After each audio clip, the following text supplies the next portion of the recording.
Oke, sebentar. Oke, baik. Baik, Bapak dan Ibu semuanya. Assalamualaikum warahmatullahi wabarakatuh.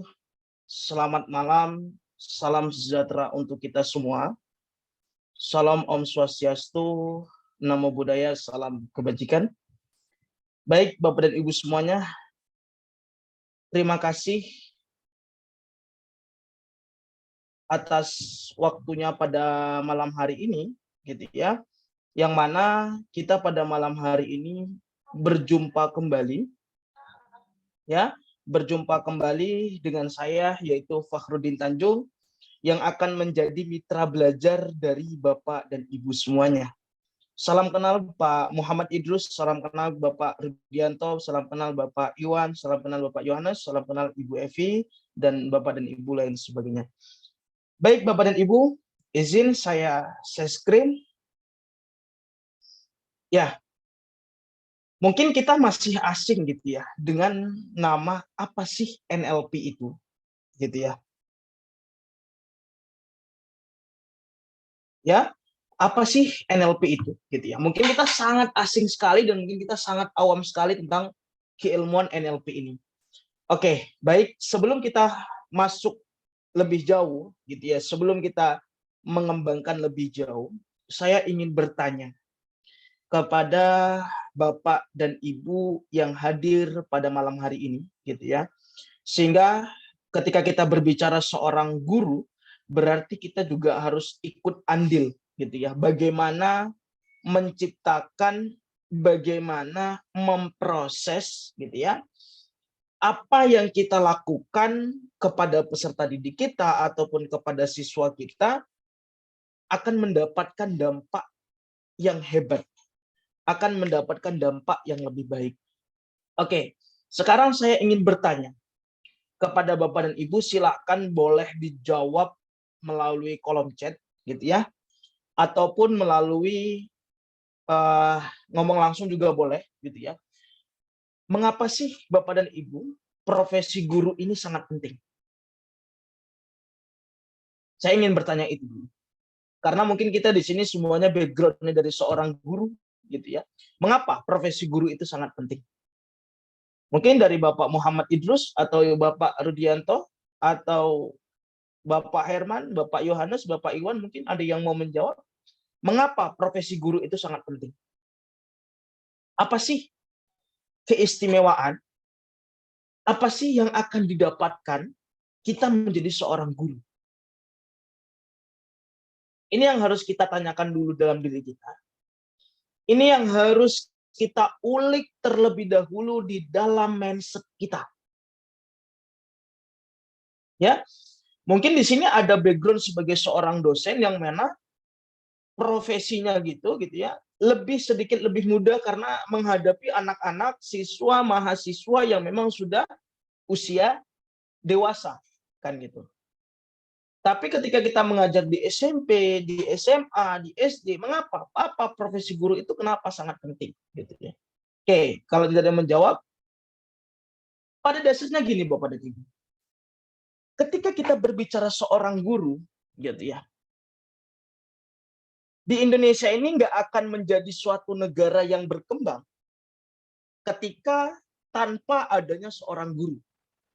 Ketika tanpa ada peran penting, ikut andilnya guru untuk membangun tunas-tunas bangsa yang lebih maju. Maka apa yang harus kita perhatikan? Apa sih yang menjadi kesalahan-kesalahan yang sekarang terjadi di lapangan? Gitu ya. Kita mungkin bisa katakan, gitu ya, seorang guru terkadang mengajar itu, memberikan pembelajaran itu mungkin hanya sesuka hatinya gitu. Masuk ke dalam ruangan mengajar, setelah itu tidak diperhatikan langsung ditinggalkan. Ataupun seorang guru ada yang misalnya memperhatikan di satu anak terus, di anak yang lain tidak diperhatikan. Ini yang banyak terjadi. Ini harus saya tekankan. Kenapa? Gitu ya. Pada dasarnya seorang guru ini sama seperti seorang coach. Yang mana konsepan belajarnya gitu ya. Kita bukan hanya memberikan suatu bentuk pengetahuan, tetapi bagaimana kita bisa membentuk suatu bentuk keterampilan. Bagaimana ucapan kita gitu ya tidak pernah mengintervensi, tidak pernah gitu ya mengatakan kepada anak murid gitu ya, kamu bodoh banget, kamu nggak pinter gitu. Terkadang itu sering terucap di dalam bibir kita. Itu mungkin sering sekali tersampaikan di dalam bibir kita. Maka ketika ini terjadi, gitu ya, apakah mentalnya seorang anak itu akan kuat? Kita harus pahami, karena kita di sini akan membahas tentang saraf otaknya manusia, gitu ya. Kita harus pahami dulu nih, ketika diri kita diberikan tekanan, diberikan tugas yang banyak, diberikan apa kita bilangnya hukuman yang berat kepada siswa yang punya masalah atau kepada diri kita. Pastikan di dalam diri kita ini menolak gitu loh. Pasti dalam diri kita ini mengatakan, aku nggak sanggup melakukan ini. Nah, ini yang banyak terjadi di lapangan, Bapak dan Ibu semuanya. Kita berbicara soal permasalahan terlebih dahulu.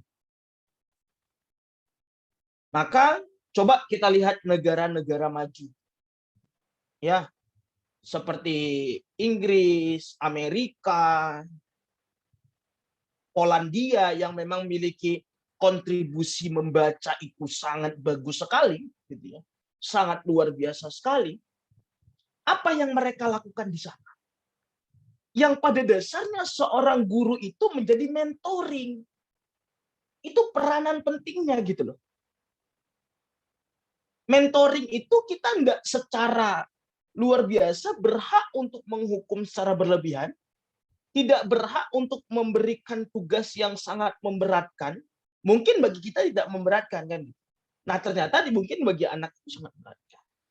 Dengan hal itu Bapak dan Ibu semuanya, sudahkah kita menjadi seorang guru yang hebat? Sudahkah kita menjadi seorang guru yang sangat luar biasa yang bisa membantu perkembangan anak itu secara mendalam? Oke, ketika kita lakukan ini maka NLP inilah yang akan masuk, ya. NLP inilah yang akan masuk ke dalam diri kita. Mungkin ya di sini ada Bapak Fatoni, ada Bapak Ahmed yang mungkin sudah pernah tahu gitu ya tentang keilmuan NLP ini. Jadi kalau kita bisa katakan Bapak yang memang sudah pernah ikut gitu ya. NLP itu simple, praktis, kita bisa pecah di berbagai lini gitu ya. Dan ini sangat bagus sekali untuk pengembangan diri kita ataupun pengembangan sesuai dengan profesi kita. Nah, apa sebenarnya NLP itu? Oke. NLP itu singkatan dari yang namanya Neuro Linguistic Programming. Neuro secara bahasa merupakan saraf ataupun otak. Oke. Ketika manusia itu punya saraf, ketika manusia itu punya otak, berarti apa? Semua tindakan dari manusia itu ya diorganisasikan, ya diterkoordinasikan oleh otaknya manusia, sarafnya manusia. Tetapi sebelum otak itu bekerja, sebelum saraf itu bekerja, gitu ya, manusia itu mendapatkan informasi dari apa yang dia lihat, dari apa yang dia dengar, dari apa yang dia rasakan. Contohnya, ya, ketika misalnya Bapak Idrus melihat ya orang yang jatuh di jalanan, misalnya gitu. Secara tidak langsung perasaan kita langsung akan cemas. Secara tidak langsung emosi kita gitu ya, pemikiran kita langsung khawatir. Ataupun misalnya Bapak Idrus mendengarkan tetangga mengatakan, wah ini nggak pernah ngapa-ngapain, nah selalu aja banyak duitnya, selalu aja banyak rezekinya. Itu hal-hal yang negatif yang menggosipkan diri kita. Akhirnya apa? Emosi kita tidak terkontrol. Kinestetik di dalam diri kita itu akan terpengaruhi dengan apa yang kita dengar, dengan apa yang kita rasakan, dan apa yang kita lihat. Itu neuro. Dan di balik neuro itu, dijalankannya otak itu ada yang namanya alam sadar dan alam bawah sadar. Subconscious mind dan yang disebut dengan unconscious mind. Subconscious mind itu memiliki peran 88% di dalam kehidupan manusia.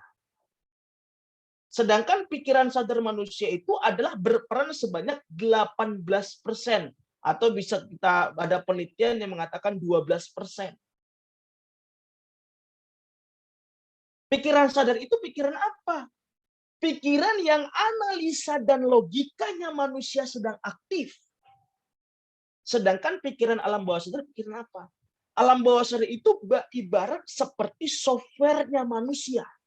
Kalau di komputer itu ada softwarenya gitu ya, untuk software. Nah, alam bawah sadar itu seperti softwarenya. Semua kehidupan kita atas perintah dari alam bawah sadar. Contohnya, ketika Bapak Idrus pagi-pagi sudah siap-siap, sudah rapi, sudah ganteng, datang ke sekolah, memberikan pembelajaran, memberikan kelas, buka kelas. Ketika Bapak berjalan ke kampus, ketika Bapak berjalan ke sekolah, ketika Bapak bersiap-siap di pagi hari, itu semuanya atas perintah dari alam bawah sadar. Yuk, Bapak Idrus, kamu harus mengajar. Ketika kita bergerak, ketika kita melakukan, itu atas perintah alam bawah sadar yang distimulus kepada neuro, saraf. Nah, ketika kita memahami konsepan itu, gitu ya, maka yang L itu apa? Yang L itu adalah linguistik. Linguistik itu merupakan bahasa. Oke. Ketika kita berbicara soal bahasa, nah ini yang banyak terjadi nih oleh para guru. Terkadang kita suka banget nih, ya, mengeluarkan bahasa-bahasa yang negatif, sehingga anak itu secara tidak sadar dia merasa tekanan batinnya. Contohnya, hei kamu Polan, sini maju. Disuruh majulah seorang anak. Kamu ini bodoh banget, lihat nih teman-teman kamu pintar. Kamu ini nggak bisa apa-apa, tugas kamu 0, PR kamu 0. Kita jangan bangga Bapak dan Ibu ketika kita melakukan itu. Itulah menjadi salah satu bentuk kita ikut andil untuk membuat anak bangsa punya traumatik yang sangat luar biasa. Punya permasalahan mental yang sangat luar biasa. Maka kita harus memperbaiki ini. Linguistik inilah yang harus kita perbaiki, bahasa. Bagaimana ketika manusia itu selalu mendengarkan hal yang positif?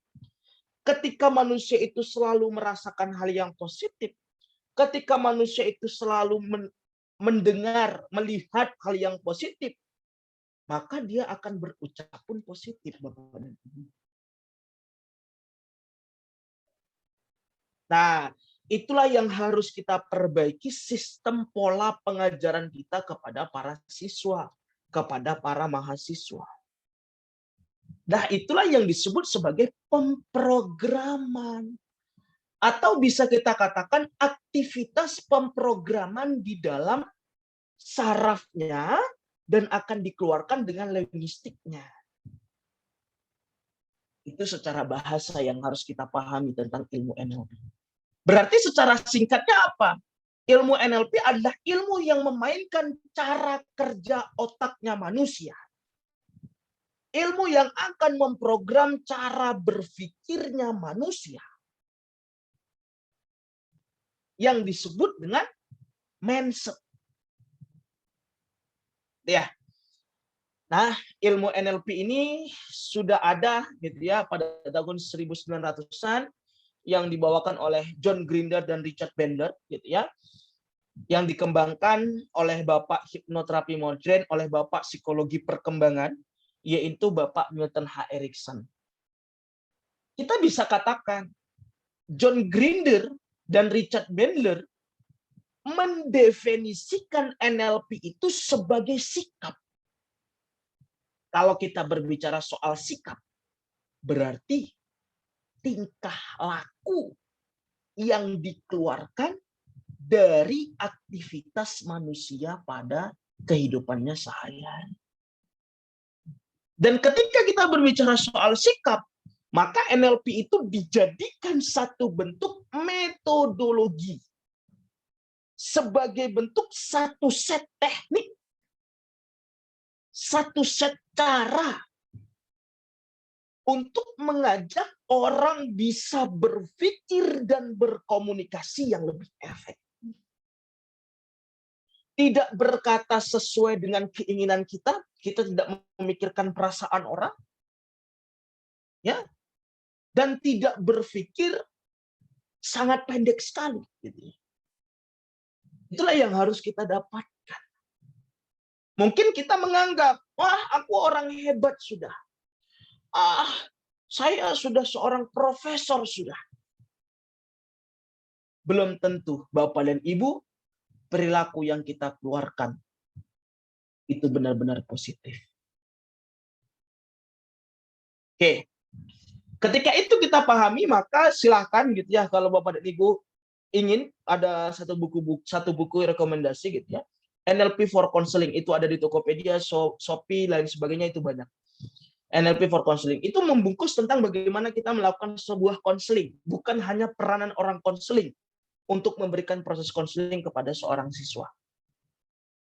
Maka menurut pendapat saya yang saya tuangkan dalam buku tersebut di halaman 2 dan 3, ya, NLP itu bisa kita definisikan sebagai sebuah model yang akan memprogram interaksi, yang akan memprogram bagaimana pikiran dan bahasa selalu bisa positif.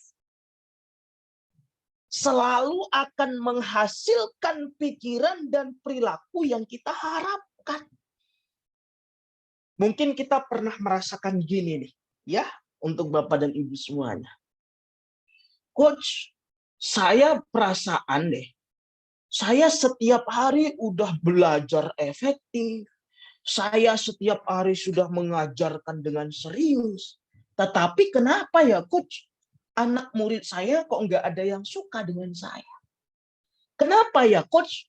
Anak murid saya kok terjadi pembatasan antara diri saya dengan mereka? Ini bukan salahnya mereka, Pak. Karena di tahapan anak-anak usia-usia 1 sampai 7 tahun, ataupun di usia-usia SD itu dari 7 tahun, dari 8 tahun sampai usia 15 tahun, 14 tahun, ini masa dia untuk kita berikan pemrograman, kita berikan keterampilan, kita berikan kepengetahuan. 15 sampai 21 tahun. Maka kita sebagai seorang guru, itu patut kita salahkan diri kita. Tetapi saya nggak akan menyalahkan Bapak dan Ibu, kita harus menyadari dulu. Itulah kita pentingnya belajar NLP. Sehingga apa yang akan kita dapatkan, kehidupan kita lebih positif. Kehidupan kita lebih terarah, mengajar kita lebih efektif. Karena kita bermain dengan pikiran dan bahasa manusia. Ketika Bapak dan Ibu juga gitu ya, memberikan komunikasinya ya kepada mahasiswa ataupun kepada siswa, bahasa yang kita berikan ternyata tidak sesuai dengan karakternya anak. Maka itu juga akan menjadi permasalahan. Kita harus pahami dulu, orang itu punya ciri-ciri belajarnya sendiri, Pak, Ibu. Ya, ini saya lakukan penelitian pada tahun 2019 di papernya saya, gitu ya. Ternyata karakteristiknya manusia itu sangat berbeda-beda, Pak. Saya ambil dari keilmuan NLP yang dikatakan di dalam Milton modelnya, manusia itu ada yang suka belajarnya secara visual, yang suka belajarnya dari dia melihat, baru dia dapat materinya. Seperti Pak Ahmed, orang-orang visual sekali, gitu ya. Ataupun orang yang suka belajar dari audio, dari pendengaran. Dia sangat suka sekali nih belajar dari pendengaran. Dia cukup mendengarkan, dia sudah paham. Cukup merasakan, dia sudah paham. Dan itulah dia orang-orang kinestetik. Makanya ketika kita memberikan pembelajaran kepada seorang siswa, kepada seorang mahasiswa, kita nggak bisa semua siswa ataupun mahasiswa itu harus paham dengan materi kita. Itu dulu deh pemikiran yang harus kita tanamkan. Mari sama-sama kita sadarkan diri kita stimulus diri kita tanyakan kepada diri kita cross check dalam diri kita, ya, sebelum kita berbicara soal jauh banget tentang ilmu NLP, apakah saya sudah selalu berkata positif? Apakah saya sudah selalu berpikir positif? Apakah saya sudah berperilaku positif? Itu dulu deh yang harus kita tanyakan.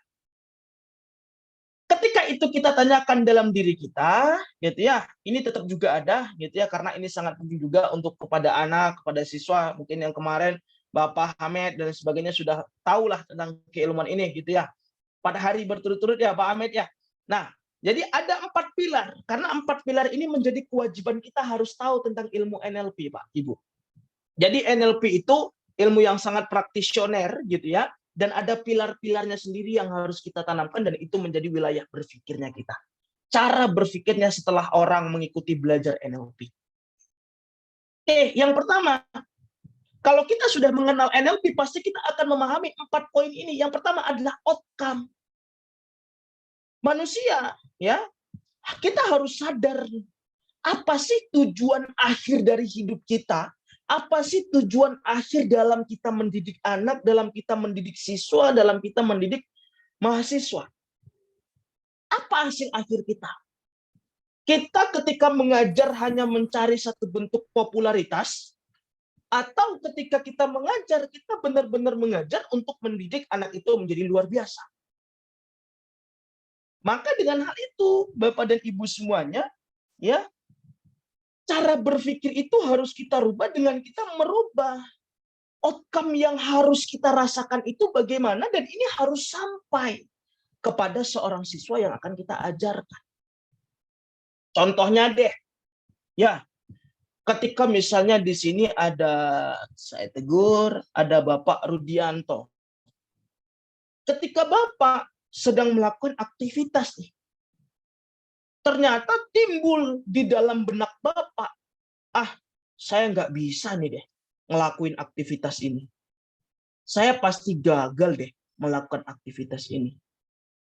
Maka sudah pasti, Pak, ketika Bapak melakukan aktivitas itu, maka aktivitas Bapak tidak efektif. Maka aktivitas Bapak tidak efektif. Ataupun tidak sesuai dengan harapan kita. Karena dari awal ucapan kita, bahasa kita sudah mengatakan, aku nggak bisa deh. Itu langsung terstimulus, Pak, di dalam otak kita, di dalam saraf kita, yang masuk dari mana? Dari apa yang kita rasakan, dari apa yang kita dengar, dan dari apa yang kita lihat. Maka Bapak dan Ibu, untuk kita bisa menjadi seorang guru yang hebat, gitu ya, untuk kita bisa menjadi seorang guru yang luar biasa, gitu ya, coba deh Bapak dan Ibu semuanya, ya, lakukan apa Bapak dan Ibu tulis di dinding kerja Bapak dan Ibu, gitu ya, di kamarnya Bapak dan Ibu, apa sih yang akan Bapak dan Ibu lakukan? Apa sih yang Bapak dan Ibu inginkan ketika Bapak dan Ibu mengajarkan ilmu-ilmunya kepada siswa, kepada mahasiswa? Ketika itu sudah kita lakukan, gitu, maka cara yang efektif untuk membangkitkan semangat belajar anak, bagaimana, Coach? Kita ambil dari keilmuan outcome ini. Kita kembangkan dari keilmuan outcome ini. Yaitu kita harus ketika kita masuk pertama kali di semester baru, di awal-awal masuk, misalnya naik kelas 4, di kelas itu kita tanya, baik anak-anakku semuanya, gitu ya, kalian silahkan tuliskan apa sih yang kalian ingin dapatkan selama di kelas 4 ini, ataupun selama di kelas 8 SMP ini, itu harus kita berikan. Kita harus menstimulus itu, kita harus mengajak itu, kita harus memberikan sugesti itu. Ketika dia menuliskan itu berarti apa? Kita tidak ada hal-hal yang membuat intervensi yang memberikan tekanan tanpa sesuai pola belajarnya seorang anak tadi. Maka ketika dia menuliskan itu berarti itu dong yang dia inginkan.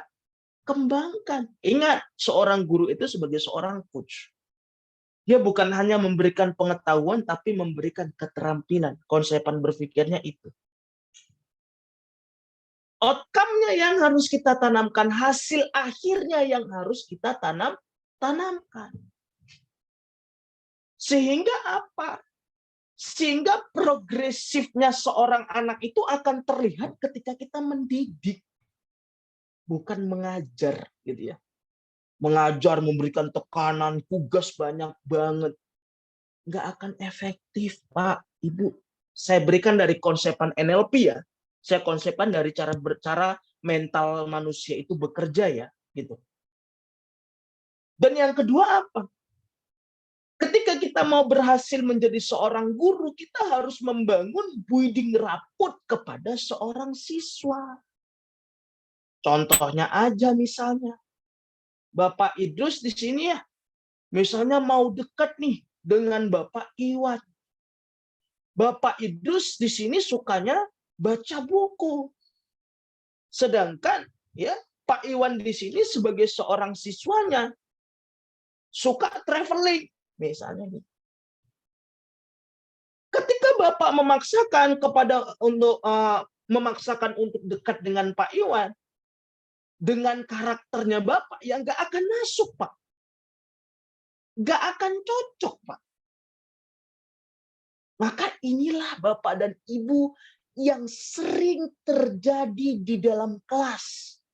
Ketika kita mengajar, ketika kita memberikan pengajaran, ketika kita memberikan keterampilan, anak itu cuek dengan kita, acuh tak acuh dengan kita. Ya karena apa? Karena dia tidak sesuai dengan dirinya bapak dan ibu-ibu yang hadir pada malam hari ini.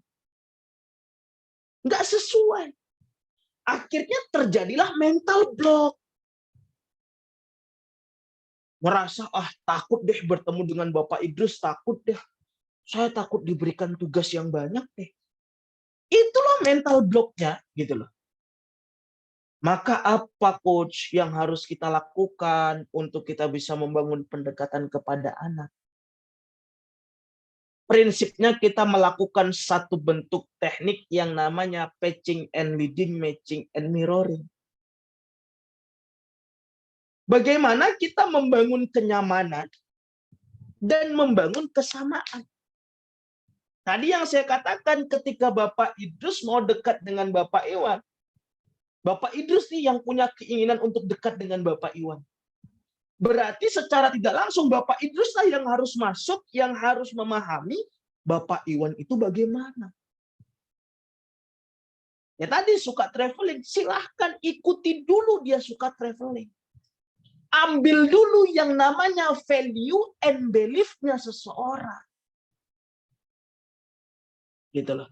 Manusia itu punya value and belief-nya tersendiri, Pak, Ibu. Ya, maka ketika kita sudah melakukan itu, baru kita sentuh value-nya, kita sentuh belief-nya. Udah, orang itu akan ikut dengan kita. Kenyamanan, ya, kesamaan, nah ketika dia sudah cocok, barulah nyaman. Ya kan kita di sini sebagai seorang guru, ada sumpah profesi yang kita lakukan.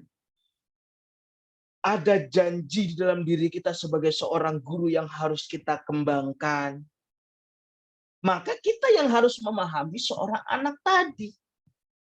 Kalau kita paksa anak itu untuk paham dengan kita, ya nggak akan masuk. Ibarat bumi dan langit.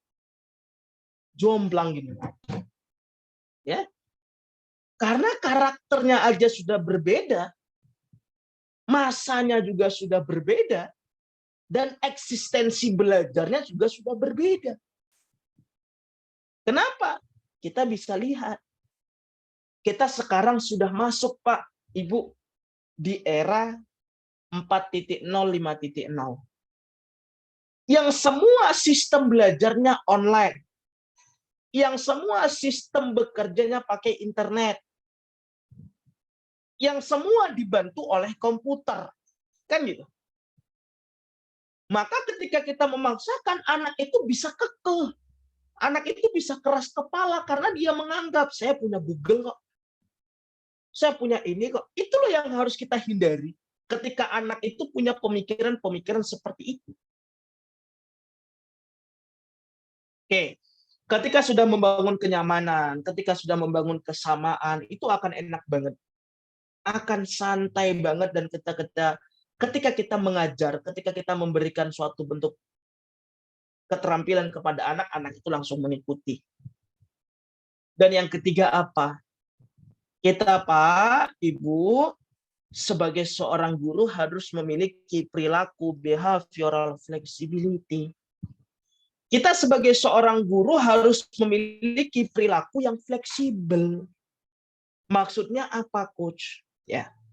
Jadi, ketika kita mau menjadi seorang guru yang hebat, ketika kita mau menjadi seorang guru yang luar biasa, ketika kita mau menjadi seorang guru yang banyak disenangi oleh siswa dan mahasiswa dan siswa itu bisa belajar dengan efektif, maka kita jangan pernah, Pak, ketika mengajar, ketika memberikan keterampilan, gitu ya, kita dulukan egonya kita. Ini jangan sampai terjadi. Inilah yang terkadang banyak sekali ribut antara guru dan siswa. Gak ada yang mau ngalah gitu loh. Ya, misalnya saya dengan Pak Okta, saya keras, Pak Okta keras gitu. Ya kita nggak akan menemukan jalan titik untuk kita bisa memberikan keterampilan, pengetahuan yang lebih efektif gitu loh. Tetapi ketika kita meredam ego kita, menahan ego kita, itu lebih luar biasa untuk bisa menciptakan perubahan yang efisien kepada seorang siswa. Ingat pembahasan NLP tadi untuk membuat perilaku bahasa yang lebih efisien. Maka ini dulu yang harus kita lakukan. Kurang-kurangi deh keras kepalanya kita menjadi seorang guru. Jangan gengsi sementang kita mungkin udah kuliah sampai S2, sampai profesor. Jangan gengsi kita seolah-olah menjadi yang paling hebat. Tidak. Itu yang harus kita tanam. Kita di sini adalah mitra ya Bapak dan Ibu. Itu loh pemahaman yang harus kita tanamkan ketika kita membahas ilmu NLP itu bagaimana. Keilmuan neurolinguistik programming itu bagaimana. Dan yang keempat apa? Yang keempat adalah sensory acuity. Apa ini? Ya, yaitu ya kepekaan indrawinya manusia. Membangun kepekaan indrawinya dari manusia. Ingat yang saya katakan, manusia itu belajarnya dari visual. Manusia itu belajarnya dari audio. Manusia itu lebih belajar dari kinestetik, dari perasaan, itu ada. Maka kita harus, Pak, Ibu, membangun kepekaan yang lebih besar. Misalnya nih, kita menghadapi seorang siswa kelas 8 SMP. Ini kan masa-masa perkembangannya anak, masa-masa aktifnya anak. Apa yang harus kita lakukan, Coach? Kita harus benar-benar memahami perkembangan anak itu. Itulah yang dimaksud dengan kita memahami kepekaan indrawi kita. Dan kita selalu menstimulus dengan kita selalu berkata positif. Selalu mendengarkan, memberikan pendengaran hal yang positif. Selalu memberikan kalimat-kalimat motivasional. Nah, untuk hal ini, gitu ya. Contoh kasus real yang terjadi di lapangan bagaimana, coach? Oke, kita kembangkan. Mungkin kita pernah ataupun kita mungkin merasa tidak pernah, no problem gitu ya. Ada anak nih, kita masuk ke biar kita semakin paham dengan keilmuan 4 pilar ini. Ada anak yang memang kita bisa katakan ia memiliki kelemahan berbeda lah dengan teman-temannya. Dia mungkin lebih lama belajar, fisiknya yang juga lebih jelek gitu ya, hitam gitu ya, atau lain sebagainya gitu. Banyak guru-guru yang memandang itu gitu ya. Nah, ini loh yang harus kita hindari, Pak. Prinsip-prinsip belajar ini yang harus kita hilangkan sekarang. Jadi tidak ada perbedaan anak A, anak B, anak C, anak D, anak E gitu ya. Nggak ada sekarang.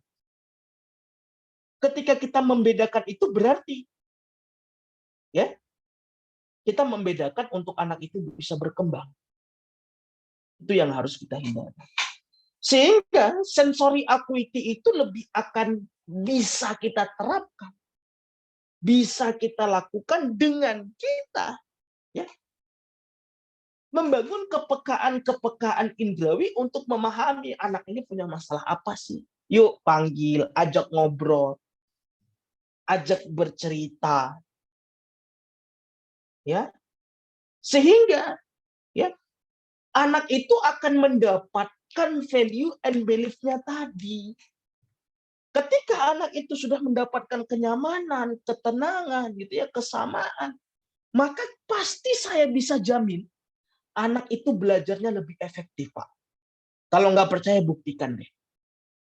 Ingat ya, hilangkan mental block-nya, hilangkan pembatas antara guru dan murid. Itu pasti efektif sekali. Kenapa saya mengatakan seperti ini? Karena sudah melakukannya kan. Nah, dan yang selanjutnya apa? Gitu ya. Seorang guru itu harus menanamkan 5 pokok hal ini, Pak. NLP presuposisi, asumsi-asumsi dasar yang harus kita tanamkan sebagai seorang pendidik. Kita harus berbeda dengan orang-orang yang ada di luar sana. Apa? Yang pertama, gitu ya.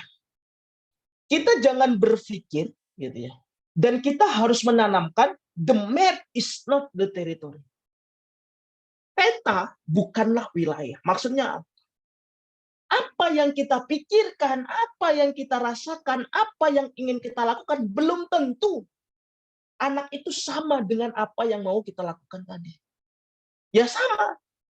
Ketika ada satu bentuk wilayah, gitu ya, peta itu bukan hanya mencakupi dalam wilayah satu wilayah saja. Dia banyak mencakup, ya, banyak sekali cakupan halnya. Ya sama seperti pemikiran kita. Ya sama seperti kehidupan kita.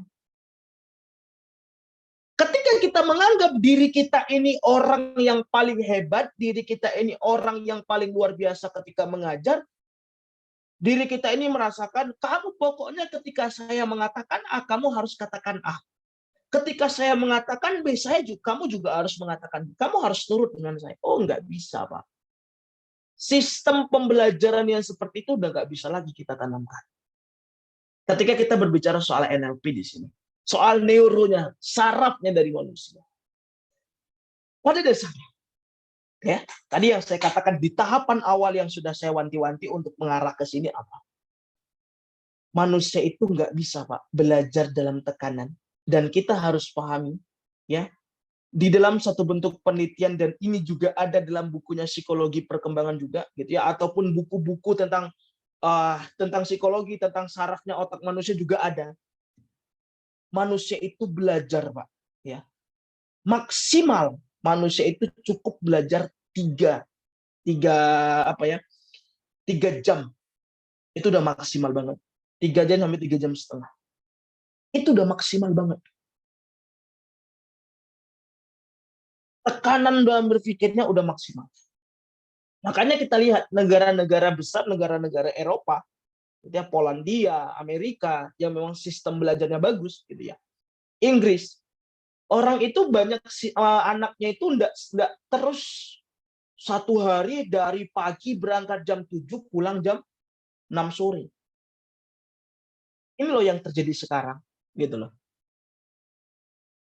Maka kita harus menanamkan di dalam pikiran kita, ketika itu sebagai satu bentuk sistem, kan gitu. Kita harus menanamkan dalam diri kita, kita jangan memberikan tekanan, Pak. Kita harus membuka pemikiran kita, apa yang kita lakukan, apa yang kita pikirkan, apa yang kita rasakan, belum tentu anak itu bisa sama terhadap apa yang kita rasakan. Cara berpikirnya itu. Karena di sini kita mau merubah mindset dulu. Dan yang kedua apa? Setiap manusia hidup pada model dunianya yang unik. Setiap manusia memiliki model dalam kehidupannya tersendiri. Setiap manusia melakukan sesuatu, dia punya caranya sendiri untuk dia berkembang. Maka temukanlah itu caranya. Itulah fungsinya kita sebagai seorang guru ataupun menjadi seorang orang tua. Oke, kita pada dasarnya diciptakan dengan baik, gitu ya, oleh Tuhan kita, gitu ya. Maka itu loh yang harus kita kembangkan. Bukan kita selalu memberikan intervensi, tekanan yang akan merusak dari mentalnya seorang anak.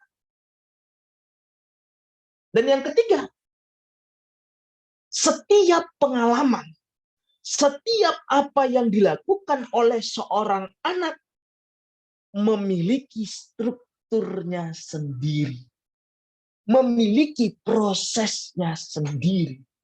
Maka ketika anak itu salah, jangan dimarahi. Jangan dihukum. Tapi temukanlah cara untuk dia mengembangkan dari kesalahannya itu sendiri. Karena dia punya pengalaman sendiri, Pak. Nggak mungkin dia melakukan ketika dia mengerjakan tugas, misalnya. Dia mengerjakan tugas dengan maksimal, gitu ya. Sebisanya dia, sekuatnya dia, gitu ya. Maka itu yang bisa kita hargai. Dan yang keempat apa? Setiap perilaku manusia, setiap aktivitasnya manusia, gitu ya, memiliki intensi positif, ada nilai positifnya, walaupun kecil, tapi ada nilai positifnya. Itu yang harus kita hargai. Itu yang harus kita puji. Ya, kalau bisa kita katakan, apakah kita sering atau apakah kita pernah memberikan reward and punishment kepada anak murid kita? Mungkin kita sering melakukan punishment, tetapi kita sangat jarang sekali memberikan reward, walaupun mengatakan, kamu hebat, nak. Kamu luar biasa, nak. Itu jarang. Gitulah. Dan yang keempat, dan yang kelima, anak itu tidak ada yang gagal. Manusia itu tidak ada yang gagal. Yang ada adalah pembelajaran. Yang ada adalah proses untuk dia menjadi orang yang hebat. Yang ada adalah dia menjadi siap punya kepribadian yang lebih mantap. Oke. Ketika itu kita lakukan, gitu ya. Ketika itu kita lakukan, maka ada proses, Pak. Ada teknik. Kita sudah mulai masuk kepada tahapan teknik, gitu ya.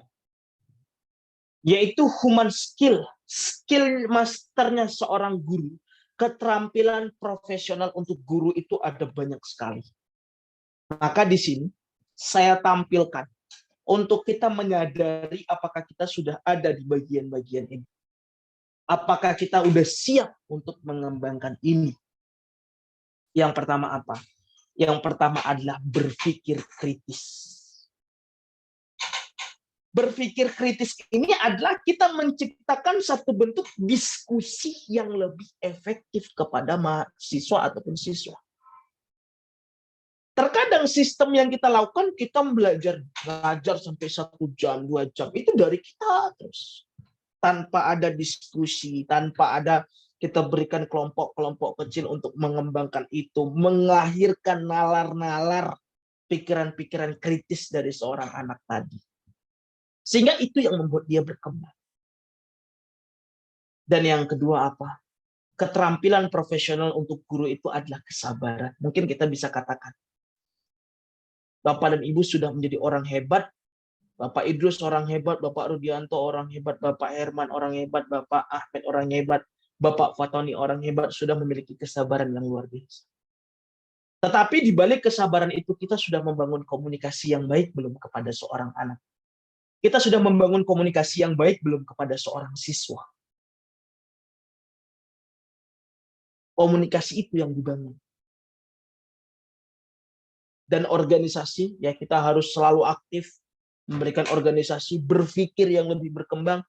Dan ketika kita mengajar, ya usahakan Pak, Ibu, kita selalu memberikan imajinatif. Apa itu? Usahakan kita memberikan contoh-contoh real yang terjadi di lapangan itu bagaimana.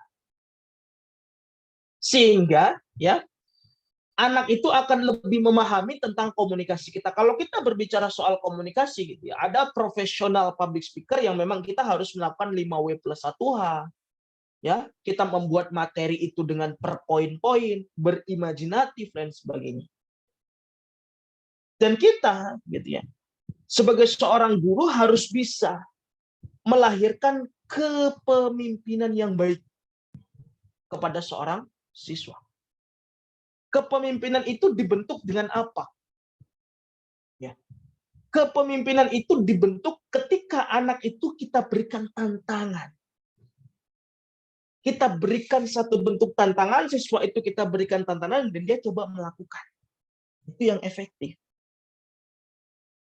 Misalnya, ya Bapak Idrus seorang profesor matematika, misalnya gitu. Bagaimana matematika ini menjadi mata pembelajaran ataupun mata pembelajaran itu yang memang banyak disenangi oleh orang, kan gitu.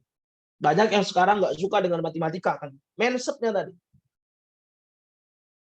Nah, kita memberikan tantangan bagaimana anak itu bisa suka dengan matematika. Anak itulah yang menjadi pemimpin untuk membawakan dirinya untuk berubah, gitu loh. Bagaimana tantangannya, Coach? Tergantung dari karakteristiknya seorang anak itu bagaimana. Nah, kerja tim. Inilah yang saya katakan, coba deh Pak, Ibu, kita berikan kepada seorang siswa gitu ya, atau mahasiswa mungkin sudah sering sekali melakukan ini, kita melakukan kerja tim. Kerja tim itu ataupun kelompok itu ya, bukan seolah-olah ya untuk memudahkan yang lain, tetapi bagaimana sistem yang dibangun itu gitu ya. Anak itu punya pemikiran yang lebih berkembang. Anak itu punya pemikiran yang lebih efektif. Anak itu punya sirkulasi yang membuat dia nyaman. Maka ya, ketika kita membagi satu bentuk kelompok, membagi ketika kita di kelas gitu ya, kita jangan sesuai dengan urutan nama, tapi coba pilihlah teman yang paling dia sukai, random,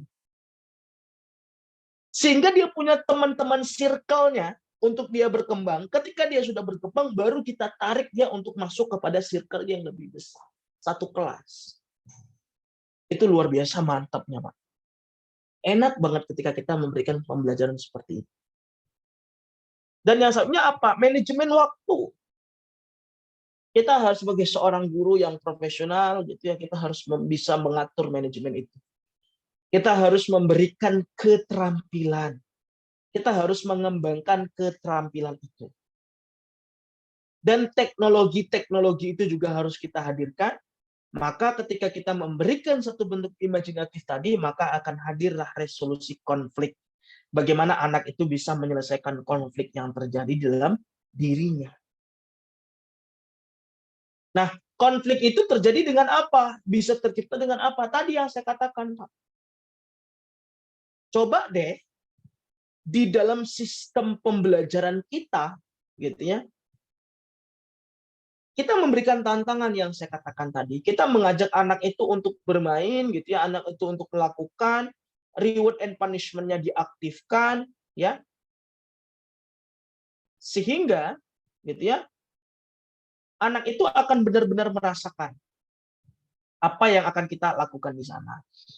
Oke, dan yang selanjutnya adalah teknik yang namanya modeling. Nah, ini yang kemarin-kemarin mungkin belum ada gitu ya, karena ini khusus di bagian parenting. Kita bisa katakan modeling itu adalah jantungnya NLP. Modeling itu adalah intinya dari keilmuan NLP. Kenapa? Karena dalam modeling itu, gitu ya, kita membangun perilaku baru. Kita membangun pemikiran-pemikiran baru.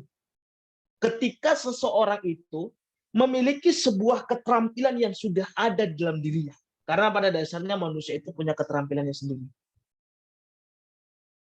Modeling ini bisa kita katakan sebagai role model. Contohnya, di sini mungkin Bapak Herman adalah orang yang sangat suka dengan seorang Mario Teguh. Contohnya seperti itu. Maka ketika Bapak Herman ya sedang pikirannya capek, sedang dirinya down, sedang punya permasalahan, Bapak Herman langsung mendengar kata-kata dari Mario Teguh. Dan ketika Bapak Herman mendengarkan kata-kata dari Mario Teguh, Bapak Herman langsung semangat. Bapak Herman langsung fit. Bapak Herman langsung bisa mengembalikan emosinya menjadi positif. Maka itu loh yang disebut dengan modeling. Ya, bagaimana kita bisa memodel orang itu ya jauh lebih efektif mengendalikan kehidupannya.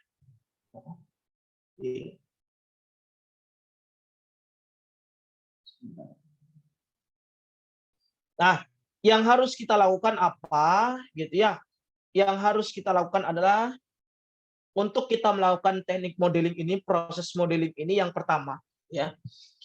Kita mengajak seorang anak kepada kita mengajak seorang siswa ataupun seorang mahasiswa gitu ya.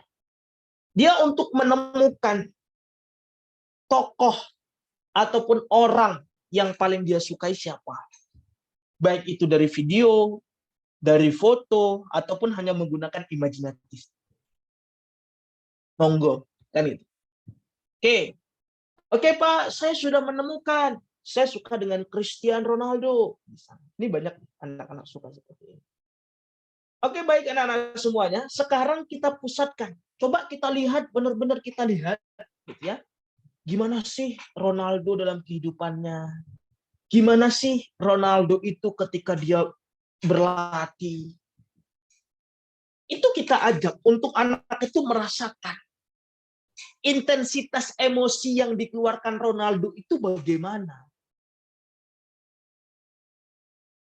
Oke. Ketika anak itu sudah bisa merasakan itu, titik fokusnya sudah benar-benar kepada Cristiano Ronaldo untuk mengamati. Maka kita buat gambaran. Baik, nah sekarang rasakan gitu ya. Sekarang coba kamu pikirkan. Kamu pikirkan ya, misalnya Bapak pikirkan gitu ya. Ataupun misalnya silakan Pak Okta pikirkan gitu ya. Bapak Okta menjadi seorang Cristiano Ronaldo.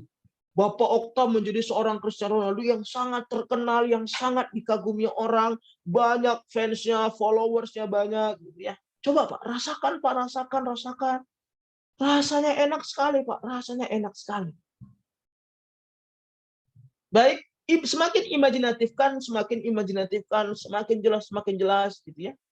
Dan sekarang Bapak lihat benar-benar diri Bapak menjadi seorang Cristiano Ronaldo.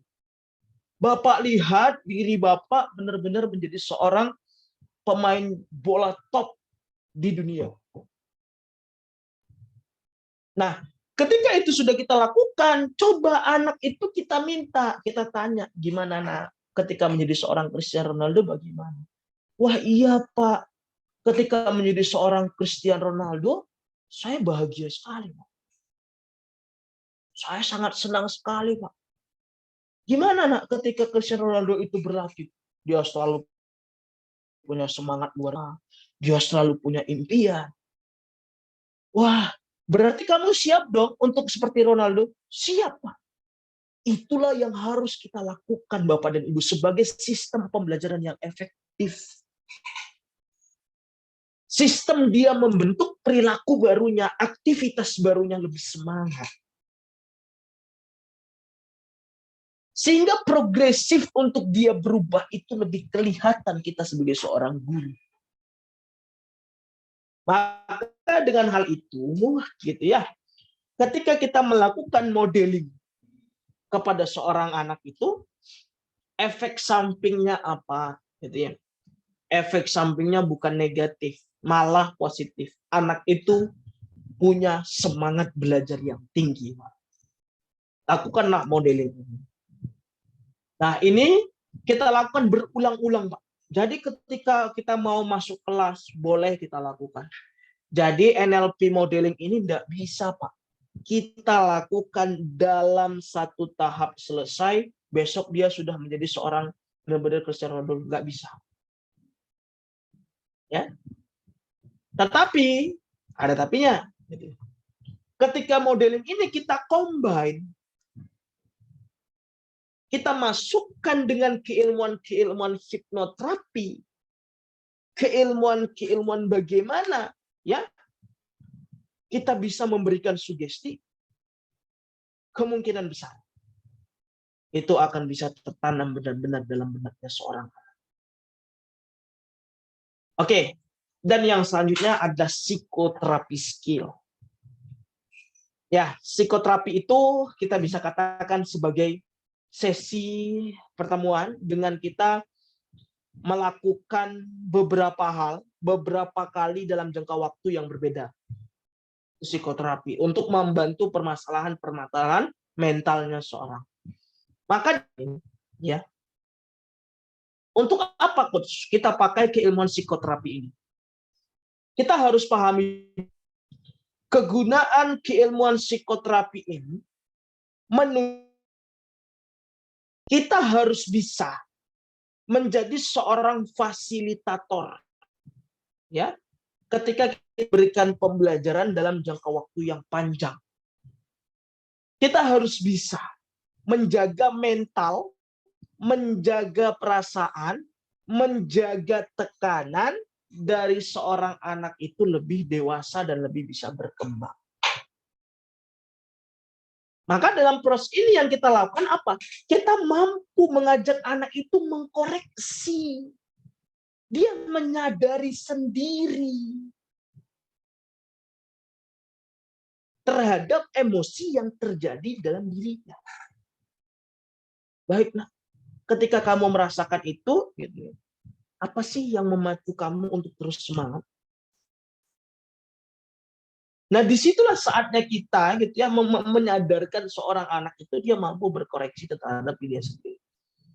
Nah, ketika proses ini sudah kita lakukan, gitu ya, secara sistematisnya, ya, kita akan mampu. Sepertinya ada nge-lag sedikit ya. Nah, dalam psikoterapi ini kita akan mampu, gitu ya, membentuk anak tersebut gitu ya, ataupun membentuk siswa tersebut ya dalam hidupnya selalu positif, kehidupannya selalu positif.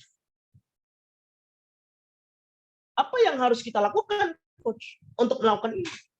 Yang pertama, Pak, Ibu, kita harus mengajak kepada seorang siswa itu ya, ataupun kepada seluruh siswanya untuk mengatakan apa sih yang terlintas dalam benak kalian pada saat ini. Itulah yang disebut dengan asosiasi bebas. Ya Ibu, Pak, saya sekarang sedang memikirkan ini. Silakan kalian tulis di atas kertas. Ini proses terapi. Proses terapi yang akan kita lakukan untuk membuat anak itu lebih asik belajar. Lebih bisa memiliki kebebasan ruang untuk dia bisa berkembang. Oke, baik, ketika kamu sudah mengatakan itu, silakan. Kamu bisa tafsirkan. Ya, kamu bisa tafsirkan secara sendiri, gitu ya. Dari apa yang kamu pikirkan tadi, dari apa yang kamu catatkan tadi, kira-kira kamu sedang berpikir tentang apa? Silakan kamu tafsirkan sendiri.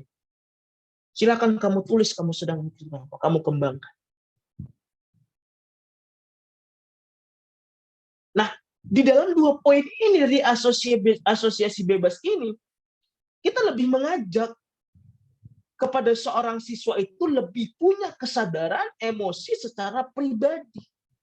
Baru ketika dia sudah melakukan itu, ya saya sudah menulis ini. Saya sudah mengatakan ini.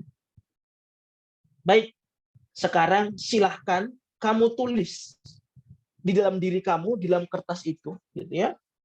Dalam kertas itu, kira-kira apa sih yang kamu harapkan dari pemikiran kamu itu? Kalau misalnya pemikirannya buruk, berarti dia akan berubah. Tapi ketika pemikirannya baik, dia akan berkembang. Ya, membantu mendapatkan harapan dari pikiran alam bawah sadarnya.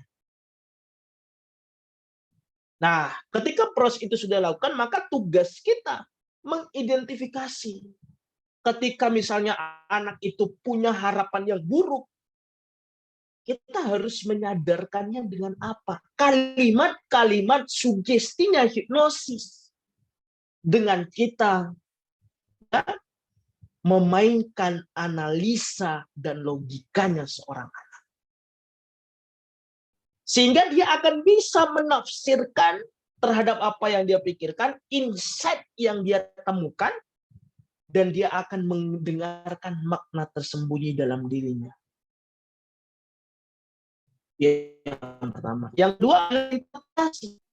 Ini untuk mendorong egonya seorang anak untuk menyerap bahan baru, untuk menyerap proses dari alam bawah sadar, menganalisis satu bentuk perilaku atau mimpinya, asosiasinya tadi. Dia menerjemahkan, menafsirkan apa yang klien sadari, apa yang anak-anak itu sadari. Ya Pak, saya tidak bisa berkembang. Saya punya masalah dengan orang tua. Saya ada masalah dengan ibu, saya ada masalah dengan kakak, saya ada masalah dengan ayah. Terkadang anak itu tidak bisa langsung menyebutkan dia sedang punya masalah apa. Dia sudah sedang punya harapan apa, dia sedang melakukan ego apa dalam dirinya. Tapi terkadang ya, ucapannya anak itu mengarah ke satu tujuan. Misalnya dia punya masalah dengan orang tuanya. Itu dia akan mengarah ke sana. Maka analisalah dengan Milton model. Itulah dalam ilmu NLP. Milton model itu sebagai satu bentuk pengembangan di dalam dirinya seorang anak, ya, untuk kita bisa membalas ucapan anak sesuai dengan karakteristiknya. Dan yang ketiga apa? Dan yang ketiga adalah analisa mimpi. Sekarang anak silahkan. Apa sih yang membuat tekanan dalam pikiran kamu ini sangat besar sekali? Nah, ketika kita melakukan analisa mimpi ini untuk melakukan processing pembelajaran yang baik kepada seorang anak, ajak dia ngobrol di luar kelas. Oke, ketika kamu mimpikan itu, silakan kamu tulis apa sih mimpi kamu selama 1 tahun, 2 tahun, 3 tahun. Ini coba kita lakukan kepada setiap anak, Pak. Coba kamu rasakan ketika kamu menggapai mimpi itu bagaimana. Ketika kamu mendapatkan mimpi itu bagaimana. Senang? Kamu lihat di sana, ada orang tua kamu yang sangat bahagia. Itulah analisa mimpi gitu. Sehingga dia akan mengetahui, oh ya, aku harus berubah deh. Jadi yang menentukan anak itu berubah bukan diri kita.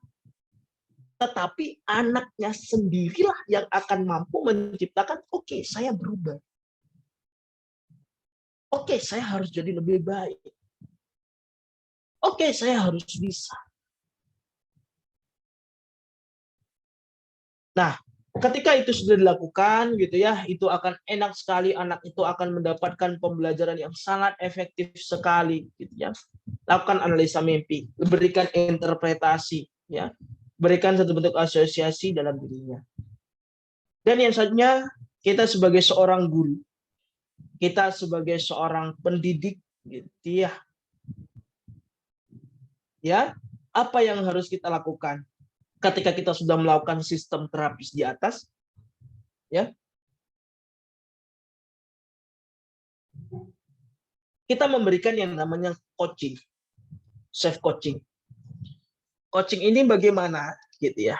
Kita bisa mengamati, kita bisa memahami apa yang diinginkan oleh seorang anak. Apa yang akan anak itu lakukan? Bagaimana coach caranya? Dari awal sudah saya katakan kepada Bapak dan Ibu, buatlah outcome-nya seorang anak itu bagaimana.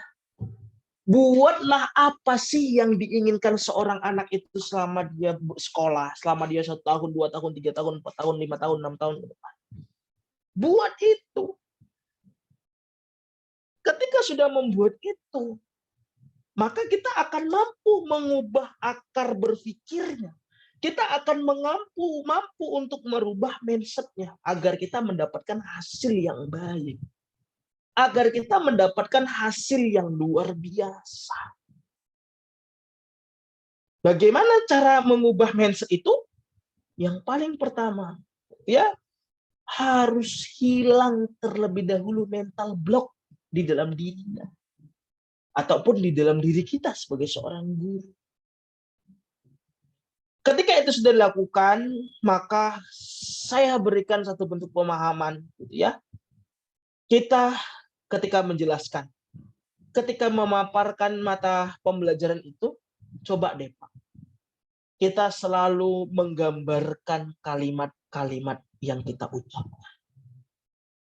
Kita selalu menggambarkan positif terhadap kalimat yang kita ucapkan, sehingga akan memicu benak, ya, akan memicu perasaan dari diri kita. Tetapi kuncinya dari kita melakukan coaching itu, kita harus mengetahui dulu apa sih yang diinginkan oleh anak itu, baru kita melakukan penyadaran. Kita merubah mindset-nya ini, kita rubah dulu mindset-nya baru dia sadar. Bagaimana? Ajaklah sistem diskusi. Itulah coaching. Ajaklah dia melakukan satu bentuk tantangan. Itulah coaching. Ajaklah dia punya komitmen. Itulah coaching. Sehingga progresif dalam pembelajaran itu, ya, lebih bisa dirasakan, gitu ya, dengan dia sudah menstimulus dirinya ini siapa sih? Dan silahkan Bapak dan Ibu semuanya, boleh ini dilakukan kepada seluruh siswa kita. Coba deh, setiap kita masuk kelas ataupun mau mengakhiri kelas, kita mengatakan, baik anak-anakku semua, kamu orang hebat, kita orang hebat, kita luar biasa, kita pas sukses. Kita orang hebat, kita luar biasa, kita pas sukses. Saya orang hebat, saya luar biasa, saya pas sukses. Lakukan itu untuk menciptakan satu bentuk pembelajaran yang lebih efisien dan tidak kaku, tidak monoton pembelajaran yang kita bawakan. Sekarang silakan berdiri, gitu ya. Katakan dalam diri kalian, saya hebat, saya luar biasa, saya pas sukses. Itu untuk ini, gambar dan kalimat di dalam benaknya seorang untuk memicu perasaannya. Itulah coaching. Itulah kita memberikan suatu bentuk, ya, perubahan self-directed yang luar biasa. Self-hypnosis yang luar biasa. Maka kalau kita bisa katakan, ketika kita memakai sistem coaching ini, sistem coach ini, kita bisa pastikan seorang anak itu akan nyaman di dalam kelas. Tapi jangan kita berikan ketika dia sudah SMA aja. Berikan dong dari dia dasar, SMP, SD. Maka ketika SMA itu kita tinggal mengembangkan aja gitu. Tetapi ketika kita baru melakukan ini di anak SMA kelas 3 dan ternyata di SMP kelas 2 tidak pernah kita perbaiki, ya sama aja. Omong kosong gitu ya. Nah, kalau kita sedang melakukan anak-anak yang seperti itu, Kita cukup untuk mengajak anak itu berpikir aja, Pak. Menganalisa saja. Karena apa? Karena anak itu sistem belajarnya sudah sistem belajar orang dewasa. Main analisa dan logika. Oke.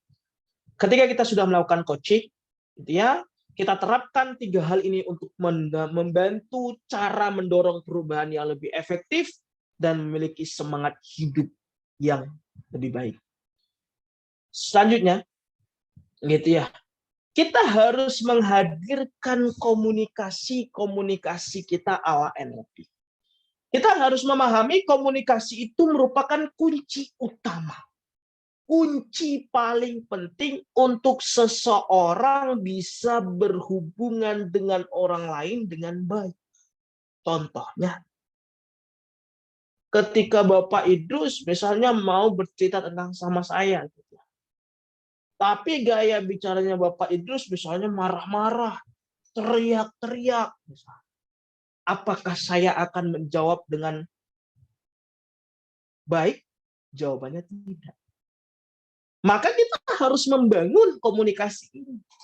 Baik atau buruknya, gitu ya, hubungannya seseorang, ya, baik atau buruknya hubungannya seseorang, gitu ya, ini karena diciptakan dari komunikasi yang dibangun.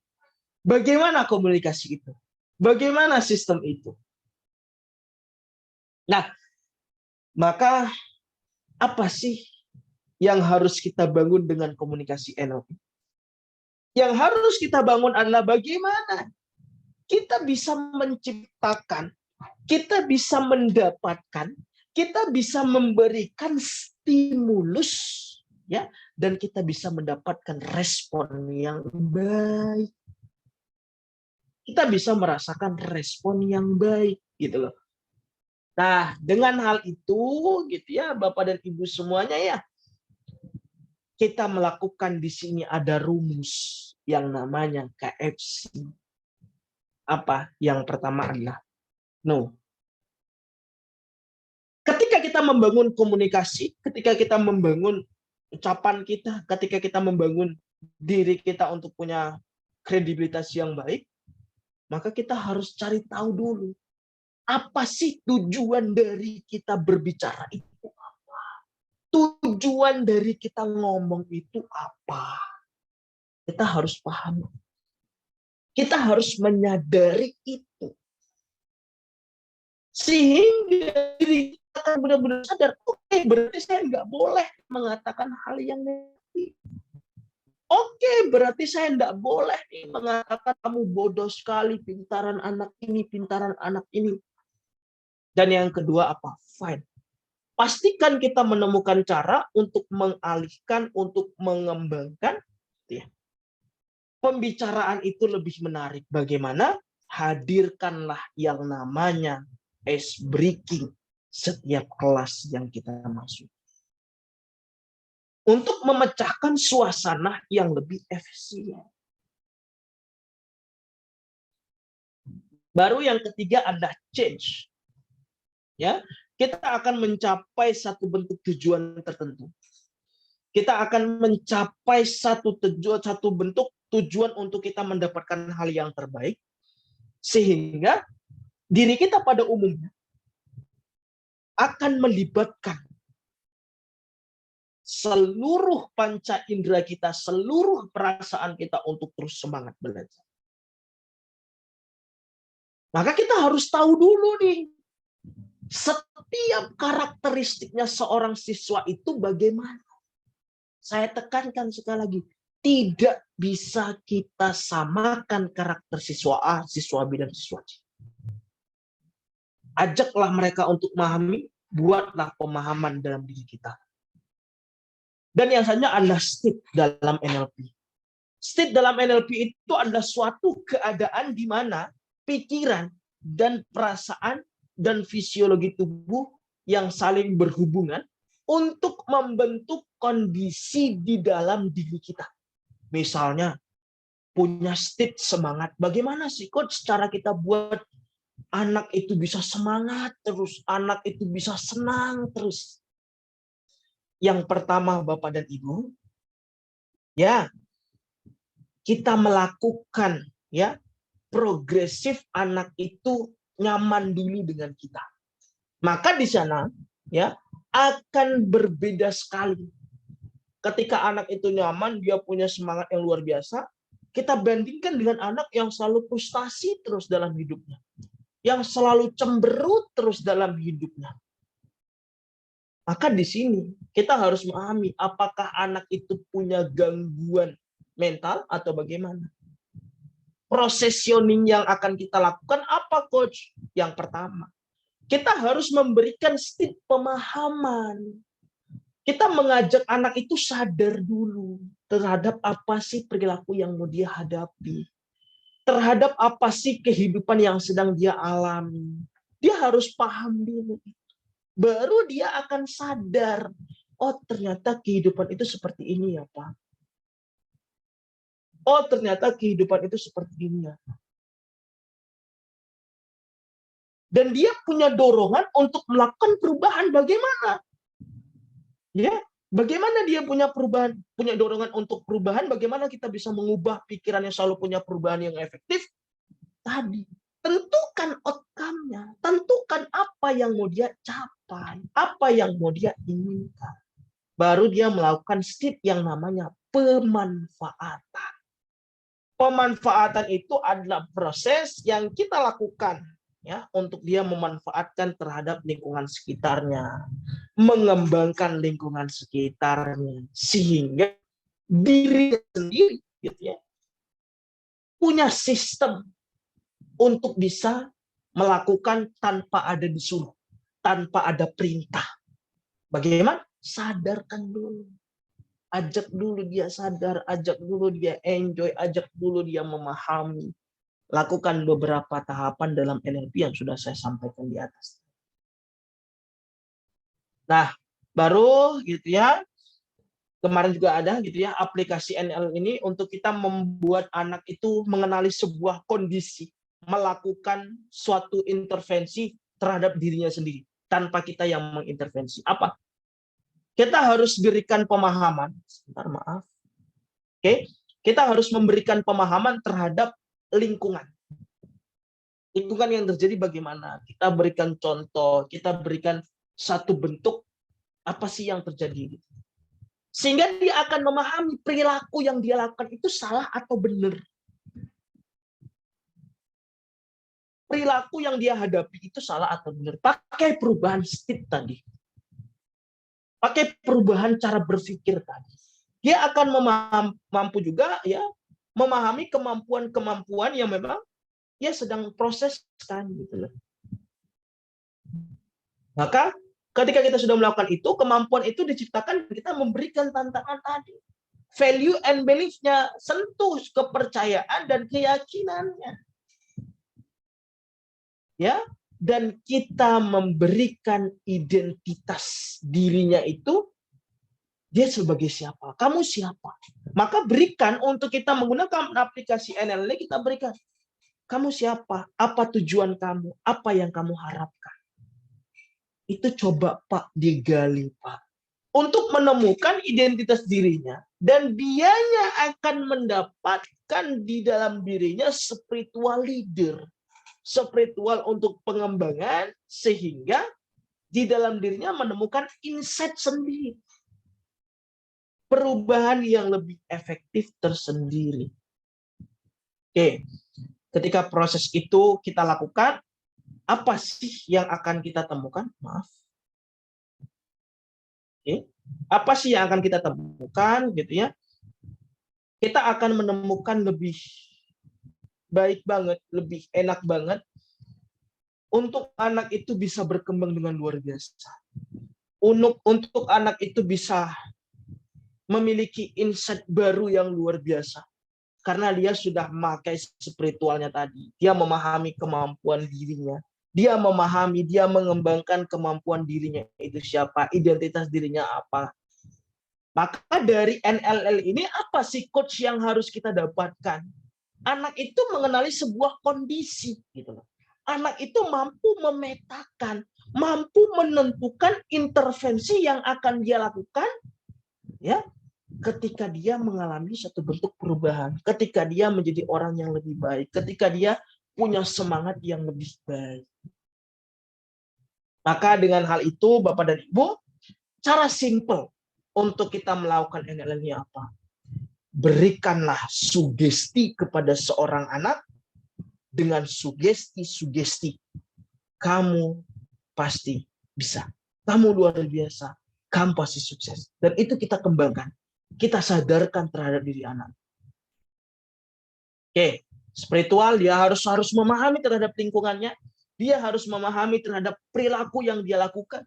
Dia harus memahami kemampuannya. Dan kita harus sentuh value and belief-nya. Dia akan mengenali identitasnya. Dan dia akan mendapati spiritual di dalam dirinya sendiri. Oke. Oke, mungkin habis ya. Oke, mungkin seperti itu Bapak dan Ibu. Jadi pada dasarnya apa ya? Sistem yang harus kita lakukan adalah kita bisa menciptakan anak itu, siswa itu, mahasiswa itu, ya, untuk dia belajar itu punya semangat baru, untuk dia belajar itu punya progresif baru, untuk dia belajar itu punya pemikiran-pemikiran baru. Sehingga kita menjadi orang guru stop untuk melakukan hukuman-hukuman yang berlebihan, tindakan-tindakan yang menakutkan, membuat anak itu terjadi mental block, membuat anak itu punya traumatiknya sendiri. Maka ya, ketika Bapak dan Ibu ingin melakukan suatu pengembangan, silakan kabari saja, chat saja di nomor saya. Insya Allah saya siap bantu, gitu ya, dan insya Allah kita bisa mengembangkan bareng, kita bisa menjadi seorang pendidik atau pengajar yang luar biasa. Terima kasih atas waktunya pada malam hari ini, gitu ya. Maka untuk selanjutnya, gitu ya, saya kembalikan kepada Pak Okta. Saya persilakan Pak Okta. Ya, baik. Terima kasih atas pemaparannya Pak Farudin. Mungkin kita bisa langsung masuk ke sesi tanya jawab. Di sini sudah ada pertanyaan di kolom chat Pak. Saya coba bacakan. Pertanyaan pertama dari Bapak Iwan Setiawan. Bapak Iwan bertanya, menarik dan setuju begitu ya dengan konsep NLP yang tadi sudah dipaparkan dalam hal mendidik gitu ya. Tadi dikatakan bahwa hukuman tidak perlu dilakukan apabila siswa melakukan pelanggaran berulang, dan biasanya para guru itu menghukum untuk menerapkan nilai kedisiplinan. Nah, apakah ada strategi agar siswa tidak melakukan kesalahan secara berulang-ulang dan anak itu sadar bahwa yang dilakukannya itu adalah hal yang salah? Oke, baik Pak. Pertanyaannya sangat bagus banget, ya Pak Iwan ya. Jadi Pak, cara untuk membuat anak itu permanen benar-benar tidak akan berulang lagi apa? Dibantu Pak dengan proses hipnoterapis. Dibantu dengan proses hipnoterapi. Kenapa saya katakan seperti ini? Tadi kan konsepan-konsepan cara-caranya sudah ada, merubah state, merubah pemahamannya, merubah kesadarannya. Itu kita sudah lakukan. Tetapi berpotensi untuk kembali. Maka disitulah perannya hipnosis untuk apa? Untuk memberikan sugesti. Untuk membuat anak itu menanamkan di dalam kritikal areanya seorang anak. Itulah yang disebut. Jadi anak itu gitu ya, manusia itu punya kritikal area. Manusia itu punya pintu gerbang, punya tanaman di dalam dirinya. Dia akan menanamkan di sana. Contohnya aja deh gini. Ketika kita mengatakan saya bisa, saya bisa, saya bisa, saya bisa, saya bisa, saya luar biasa. Pasti kita akan punya semangat yang bagus dengan kita selalu mengatakan itu. Sama seperti kita memberikan kepada seorang anak. Kita berikan pemahaman, kita berikan kesadaran, kita berikan bentuk-bentuk ya, pengenalan kondisi. Dia sudah paham. Tapi tinggal kita tanamkan aja, kita penjangkaran aja namanya, ancoring aja namanya. Kita tanamkan, kita jangkarkan dalam dirinya manusianya itu tadi.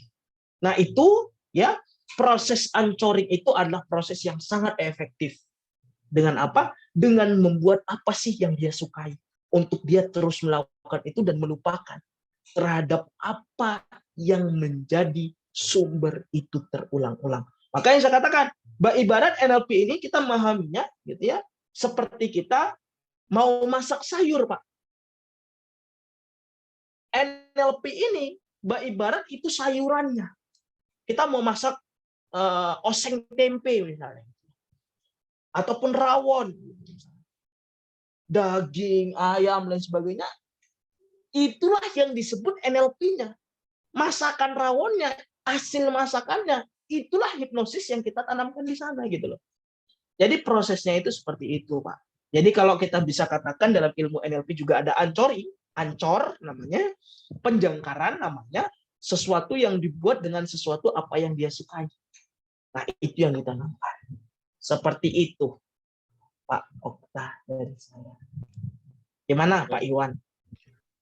Terima kasih, Pak Rudin. Luar biasa sekali. Ini, aduh, ilmu baru nih buat saya, dan saya punya pengalaman juga, emang ini sesuai gitu kan. Tapi konteksnya berbeda, Siap. Pak. Saya mungkin Siap, sedikit menjelaskan. Waktu kelas 7 saya punya siswa, mungkin anaknya yang seperti Pak Rudin tadi bilang, mungkin dia lamban belajar, kemudian kadang-kadang guru menjelaskan malah dia nggak ada di bawah meja, kadang-kadang pipis di bawah meja sehingga dibully sama anak-anak yang lain kan. Hampir guru yang ngajar di kelas 7 tuh kayaknya stres juga tuh melihat ada anak yang emang berbeda dengan yang lain gitu kan. Nah, pas saat kelas 9, alhamdulillah saya mungkin diberi amanah anak itu jadi saya wali kelasnya gitu kan. Akhirnya apa yang saya lakukan? Saya lakukan dengan menggunakan pendekatan hati, Pak Rudin. Jadi saya kasih, ya saya tanya dulu secara internal, kemudian saya beri tanggung jawab tiap pagi dia harus menjadi apa ya? Menjadi ketua yang mengecek kebersihan kelas, sering ya, kemudian apa? Menyiapkan kalau ada guru dia menyiapkan di kelas itu kan. Dan alhamdulillah setelah dia bisa dengan kondisi yang seperti itu lulus dari SMP waktu itu dia bisa masuk sekolah di kota Sukabumi favorit SMK gitu kan. Padahal yang dari awalnya itu tuh sering dibully karena emang lamban belajar dan sebagainya. Dan kita atau apalagi saya sebagai wali kelas ya bangga dengan kondisi yang seperti itu. Jadi yang waktu itu saya punya konsep sentuh hatinya gitu ya. Seperti itu. Humanistik, Terima kasih, Pak. Coach. Terima kasih. Ya. Siap. Kalau dalam konsep psikologi itu ada main dalam psikoanalisa dan humanistik. Jadi kita bisa pakai itu. Itulah keilmuannya. Nah, tapi itu dikembangkan lagi menjadi keilmuan yang sangat simpel, praktisioner yang dilakukan oleh NLP dan hipnosis. Jadi ini sangat berkaitan, Pak. Sangat bagus sekali. Saya bisa katakan itu. Seperti itu, Pak. Ya, terima kasih, Coach. Wah, luar biasa nih. Siap, Bapak. Ya, baik. Terima kasih, Pak Iwan atas pertanyaannya. Mungkin jika ada teman-teman yang lain yang ingin bertanya, silakan bisa melalui menuliskan pertanyaannya di kolom chat atau mungkin bertanya secara langsung supaya lebih jelas gitu ya. Mungkin sembari menunggu pertanyaan dari rekan-rekan yang lain, Pak, saya ingin bertanya satu hal terkait dengan kondisi pandemi sekarang ini, Pak. Kan pembelajaran kan bisa dikatakan lebih banyak secara virtual begitu ya, dan itu menjadi tantangan sebenarnya untuk dosen, untuk guru atau tenaga pengajar lah.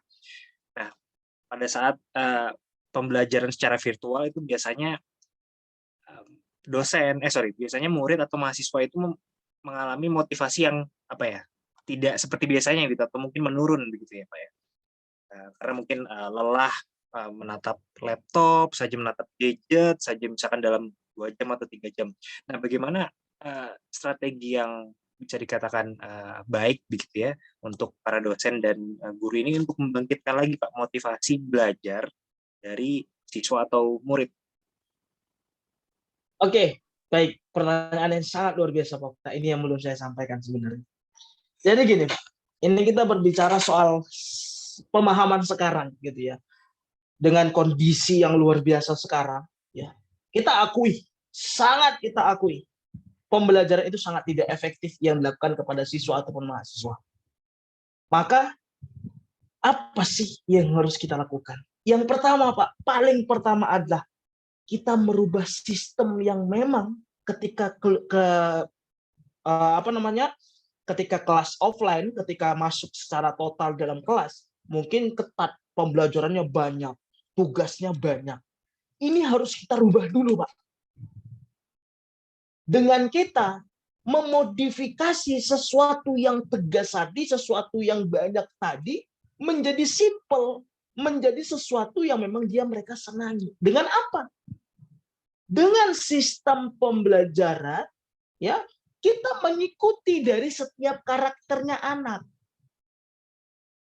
Jadi, Pak, gitu ya, kita memberikan tugas itu, gitu ya, kita nggak usah deh berikan tugas yang berat-berat yang memang sangat luar biasa berat banget, enggak. Tapi berikanlah tugas untuk anak itu mau dulu belajar, mau dulu belajar, mau dulu melakukan. Mindset-nya yang kita rubah, cara pemikirannya yang kita rubah. Kan seperti itu. Jadi rubah dulu, gitu ya, sistemnya dalam kita ganti.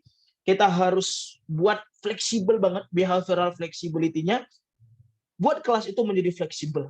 Buat kelas itu menjadi asik, nyaman. Dengan apa? Mungkin kita bisa pakai nanti dalam keilmuan NLP, ya, bermain ice breaking, terus memain fokus dan sebagainya, itu kita bisa lakukan. Dan ketika itu sudah kita lakukan, bagaimana cara membuat anak itu menjadi benar-benar fresh, tidak jenuh, ya? Kita harus mampu, Pak, menggiring siswa, menggiring mahasiswa untuk dia menetapkan apa sih yang dia inginkan, apa sih yang dia akan dapatkan ketika dia bersekolah. Penyadarannya yang lebih efektif. Jadi sistem itu akan lebih baik ketika dari kita sendiri yang akan memecahkan situasi kondisi yang terjadi di dalam kelas tersebut ataupun di dalam sistem pembelajaran tersebut. Malah kita jangan sekali-sekali ketika di masa seperti ini kita makin banyakkan tugas, kita makin banyakkan hukuman, kita tidak berikan kompensasi yang memang bisa membantu, kita tidak bisa memecah suasana lebih baik. Nah, itulah yang harus kita lakukan, dan ini ada hubungan dan eratnya. Kita harus menarik keluarga untuk ikut peran, ikut andil di dalam sistem pendidikannya seorang anak. Seperti itu, Pak Okta, dari saya. Baik, Pak. Mungkin satu lagi, Pak. Menyambung pertanyaan dari Pak Iwan tadi di awal terkait dengan hukuman untuk menerapkan disiplin begitu ya ke murid ataupun mahasiswa. Sebenarnya seberapa efektifkah atau seberapa pentingkah memberlakukan konsep reward and punishment ini, Pak? Oke, karena saya juga memang background-nya seorang konseling, Pak, ya. Memang background-nya seorang psikolog, gitu ya. Saya mengatakan peran dari reward and punishment itu sangat-sangat penting. Saya nggak bisa persenkan, tetapi saya katakan sangat penting. Kenapa? Pembangkitan motivasional kepada seorang anak bukan dari soal nilai. Bukan dari soal kita berikan nilai seberapa besar. Tetapi seberapa besar perhatian kita kepada seorang anak, itulah yang luar biasa. Sama yang dikatakan Pak Iwan tadi. Kepada seorang siswa. Kita berikan perhatian lebih. Kita berikan reward and punishment itu. Sehingga stimulus dalam dirinya anak itu belajar bukan jadi tekanan. Tetapi belajar jadi ya aktivitas yang membuat dia senang, yang membuat dia bahagia. Jadi kan itu buat suatu hiburan yang membuat dia sangat bahagia. Jadi kalau kita bisa katakan ya, reward and punishment itu sangat penting, Pak. Sangat penting sekali kita harus hadirkan kepada seorang anak. Tapi ingat, kita harus balance. Jangan kita banyakkan punishment-nya daripada reward-nya. Ini banyak yang terjadi. Lebih banyak hukumannya daripada ya hadiah yang diberikan. Hadiah itu bukan soal barang aja.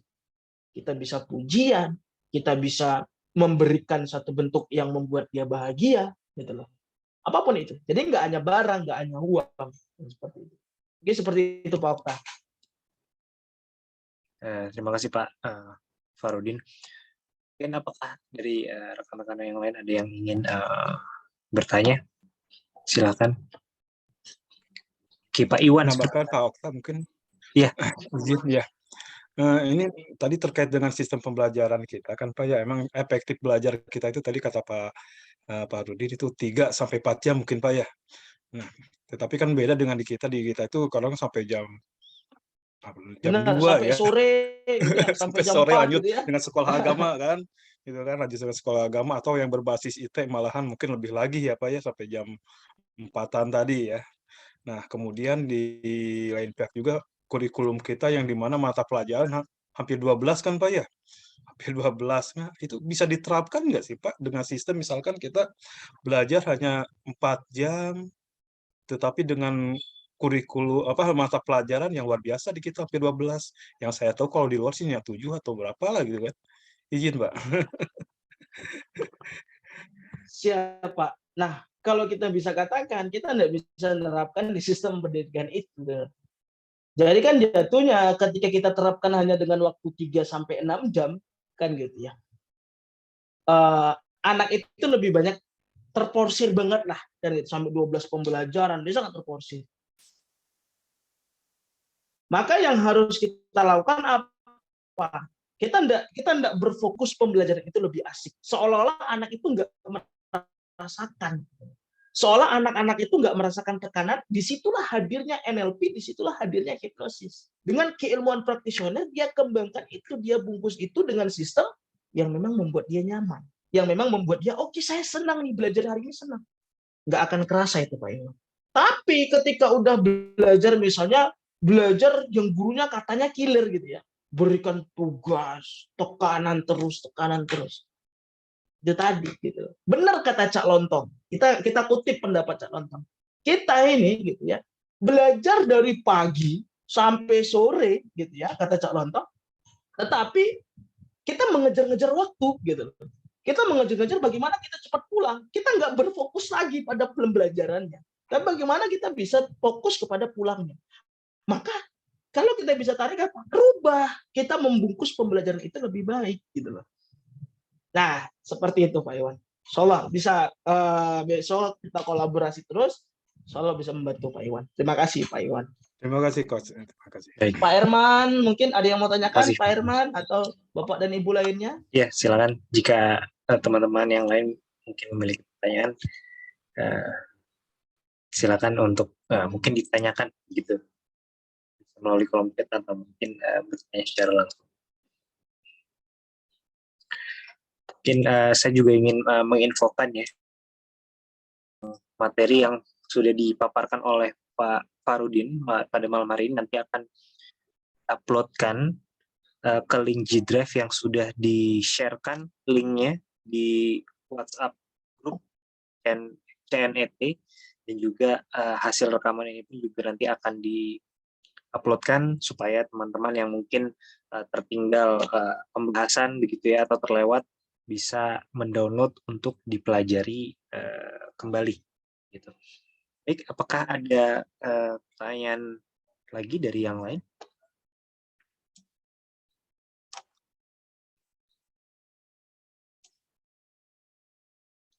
Gimana? Apakah saya ada Iya. sedikit pertanyaan, ya Pak Muhammad Idrus? Pak? Ya, Ya. silakan Pak. Baik, terima kasih. Sebelumnya saya ucapkan salam kenal. Saya Muhammad Idrus dari Indonesia bagian tengah, tepatnya di Sulawesi Tenggara, Kota Kendari. Ya, saya ucapkan terima kasih kepada teman-teman yang bergabung pada hari ini, utamanya Pak Okta dan Pak Farudin. Ini termasuk ilmu baru juga buat saya, karena saya itu background-nya adalah hukum, Pak. Ya, jadi background-nya adalah hukum, tapi saya tertarik dengan ini, makanya saya coba bergabung. Terus terang ini sangat menarik dan ilmu baru juga buat saya, Pak. Dan mudah-mudahan ini bisa menjadi pengalaman yang berharga buat saya. Begini Pak Farudin, ada sedikit yang saya ingin tanyakan. Ada seorang psikolog itu yang sangat terkenal, namanya Skinner. Oke. Ya, itu salah satu penganut aliran atau teori behavior ya, behavioristik. Benar.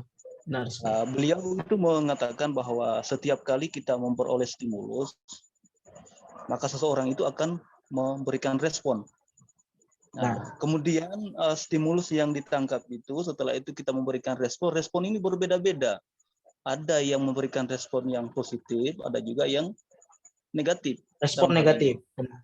Ya, ada dua, ada yang positif, kemudian ada juga yang negatif. Nah, yang jadi pertanyaan saya ini, bagaimana kita seorang pendidik, misalnya ketika kita mengajar di sekolah atau kita mengajar di kampus-kampus, tentu pada saat kita menyampaikan sesuatu itu tidak akan semua mahasiswa kita atau siswa kita itu menangkapnya positif, pasti ada yang negatif, Pak. Nah, ketika kita memberikan stimulus, pasti respon yang diberikan itu tidak akan positif semua, pasti ada yang negatif. Nah, terkait dengan keilmuan NLP ini, bagaimana cara kita memberikan respon-respon stimulus tadi sehingga siswa ataupun mahasiswa kita itu bisa memberikan respon itu yang positif. Ya, saya mau tahu Pak dari konteks NLP-nya ini bagaimana Pak? Oke. Ya, terima kasih Pak Farudin, itu yang saya tanyakan. Siap Bapak Muhammad Idrus. Jadi gini, ketika kita apa sih yang harus kita lakukan ketika kita mendapat respon yang buruk? Seperti itu ya, Bapak Muhammad Idrus ya?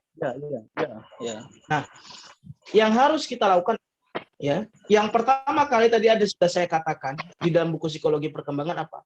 Kita mengatur diri kita punya behavioral flexibility. Di dalam diri kita harus ada yang namanya perilaku yang fleksibel. Itu dulu yang harus kita tanamkan. Kenapa kok seperti itu? Karena gini, Pak. Ketika ini terjadi, kita diberikan satu bentuk respon yang negatif. Ketika kita marah, ketika kita menanggapi itu menjadi negatif juga, maka kita akan menjadi seorang pendidik yang kalah, menjadi seorang pendidik yang pecundang. Kenapa? Kan gitu. Kita harus membuat diri kita punya behavioral flexibility, diri kita punya perilaku yang fleksibel untuk kita bisa masuk kepada orang yang mengatakan kepada kita, yang memberikan kepada kita respon yang negatif. Maksudnya bagaimana? Ketika dia sudah melakukan itu, lakukan yang namanya building rapport, melakukan suatu pendekatan baru. Misalnya yang saya katakan tadi, Pak Idrus misalnya suka main bola voli gitu ya. Saya suka main badminton. Saya memberikan stimulus kepada Pak Idrus jelek sekali, Pak Idrus kalah sekali gitu. Bagaimana Pak Idrus bisa mempengaruhi saya ketika saya berkata seperti itu? Kan itu. Yang harus Bapak Idrus lakukan apa? Bapak Idrus harus mendekati saya. Bangun kenyamanannya. Bangun kesamaannya. Sehingga ketika kita sudah membangun kenyamanan, Pak Idrus sudah sama pemikirannya dengan saya, pasti saya akan ikuti apa yang Bapak katakan. Saya akan aminin apa yang Bapak katakan. Itulah sistem pemikiran yang harus kita tanamkan. Jadi ketika kita membangun building rapport tadi, membangun patching and leading, matching and mirroring, kenyamanan dan kesamaan tadi, sistem di dalam diri kita akan menstimulus. Oke, orang ini baik, saya harus jauh lebih baik. Itu yang kita harapkan, Pak. Jadi kita jangan memberikan respon yang negatif juga, tapi berikanlah respon yang positif. Berikan kata pujian. Oke, baik, kamu luar biasa. Kamu sukses. Karena apa? Karena di dalam diri manusia itu ada alam bawah sadar. Ada pemikiran sadar dalam dirinya itu gitu ya, yang analisa dan logikanya akan mati ketika Bapak Idrus mampu menyentuh value and belief-nya seseorang. Sesuatu yang membuat orang itu sama kepercayaannya, sama kenyamanannya, sama kenyataannya. Bahwa sebenarnya kenyataannya Bapak Idrus orang baik, Bapak Idrus orang luar biasa. Nah, itu yang kita berikanlah kepada seorang mahasiswa ataupun siswa. Kita jangan menghukumnya, kita jangan marahinnya, kita jangan terlalu berlebihan. Tapi ajak dia untuk diskusi. Ajak dia untuk melakukan komunikasi. Itu yang paling tepat dalam pemikiran. Karena kita memprogram pikiran, bukan memprogram otot. Kan gitu. Seperti itu, Pak Idrus dari saya. Luar biasa. Baik. Terima kasih Pak Idrus atas pertanyaannya. Ya, baik. Terima kasih Pak Ya. Rudin. Ilmunya pada hari ini saya terus terang Pak sangat bermotivasi dengan NLP ini. Karena saya sering membaca artikel-artikel yang terkait dengan neuro, Pak. Saya sering membaca jurnal-jurnal yang ditulis oleh Profesor Bambang Kaswanti. Ya, itu Profesor Bambang Kaswanti itu kan seorang dosen di Universitas Katolik Atmajaya. Sering membaca jurnal-jurnalnya terkait dengan neuropsikolinguistik, Pak. Dan pas saya lihat ada pelatihan ini, makanya saya tertarik lagi untuk lebih mendalami tentang neurolinguistik ini. Sekali lagi terima kasih Pak Harudin atas ilmunya yang dibagikan kepada kami pada hari ini. Saya kembalikan Pak Okta. Ya, baik. Terima kasih Pak Idrus ya atas pertanyaannya, dan juga terima kasih atas kesediaannya masih mengikuti seminar ini sampai dengan jam, kalau misalkan di waktu Indonesia bagian Barat ini mau jam 9, tetapi kalau misalkan di sana kurang lebih jam 11 ya Pak ya? Kurang lebih jam 11 ya di setengah 11 ya? Setengah 12 malam di sana. Oh, oke. Setengah 12 malam ya? Nusa Tenggara tadi ya, Nusa Tenggara Tengah. Nusa Tenggara Timur atau Barat tadi. Luar biasa sekali lagi, terima kasih Pak Idrus. Luar biasa. Suaranya di mute Pak. Pak Idrus suaranya di mute, masih ada. Kalau di wilayah kami ini Pak sudah hampir mendekati tengah malam Pak. Ya, baik. Oke, terima kasih atas semangatnya begitu Pak untuk mengikuti seminar kita. Mungkin pertanyaan dari Pak Idrus tadi menjadi pertanyaan terakhir. Rekan-rekan yang lain mungkin terkait, saya ingin menginformasikan terkait dengan info tugas ya, sepertinya sudah